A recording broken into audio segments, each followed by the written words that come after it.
ከመሸማቀቅ የተነሳ አፍንጫዬ ወደ ውስጥ ሲገባ ይታወቀኛል። እንደዚህ አይደለም።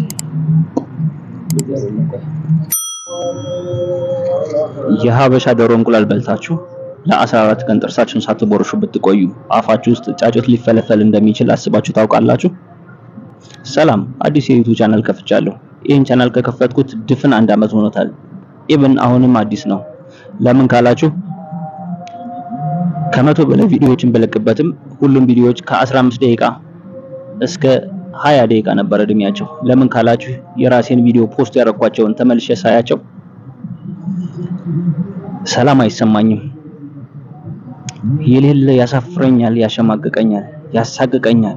በተለይ ድምጼን ስሰማማ የሌለ ያሸማቀቀኛል ማለት ነው። ነገር ግን እናንተ ይህን ቪዲዮ ላይክ ካደረጋችሁ፣ ኮሜንት ካደረጋችሁ እንዲሁም ሐሳብ አስተያየት ካላችሁ በኮሜንት ላይ ካደረጋችሁ፣ ሐሳብ አስተያየት ከሌላችሁ ደግሞ ለምትወዱ ሰው ይህን ቪዲዮ ሼር ካደረጋችሁ፣ የምትወዱ ሰው ከሌላችሁ ምን ማድረግ ይቻላል? ማልቀስ አይሻልም? በቃ እኔን ሰብስክራይብ ማድረግ ይሻላል። ሰብስክራይብ ካደረጋችሁ መቼም እንደማልደልተው ቃል እገባለሁ። ሰላም ሰላም፣ የጠያቂው ዩቲዩብ ተከታታዮች እንዴት ናችሁ? ሁሉ ሰላም? አዲስ የዩቲዩብ ቻናል ከፍቻለሁ። ከከፈትኩት 1 ዓመት ሆኖታል። ግን ብዙ ቪዲዮ ብለቅም ተመልሼ ሳየው የራሴን ድምጽ ስሰማ ስለሚያስጠላኝ ተመልሼ ደልተዋለሁ። አይደለም፣ እንደዚህ አይደለም።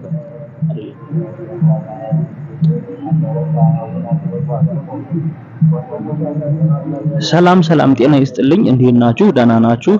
እኔ ደህና ነኝ፣ እግዚአብሔር ይመስገን። አረ አጠራ አድርገህ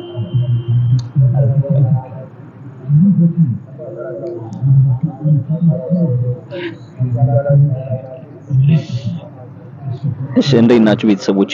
እኔ ደህና ነኝ። አዲስ ቻናል ከፍቻለሁ። ይሄን ቻናል ላይክ፣ ሼር እያደረጋችሁ ለምትወዱ ሰውም እያጋራችሁ እንድታበረታቱኝ እጠይቃለሁ።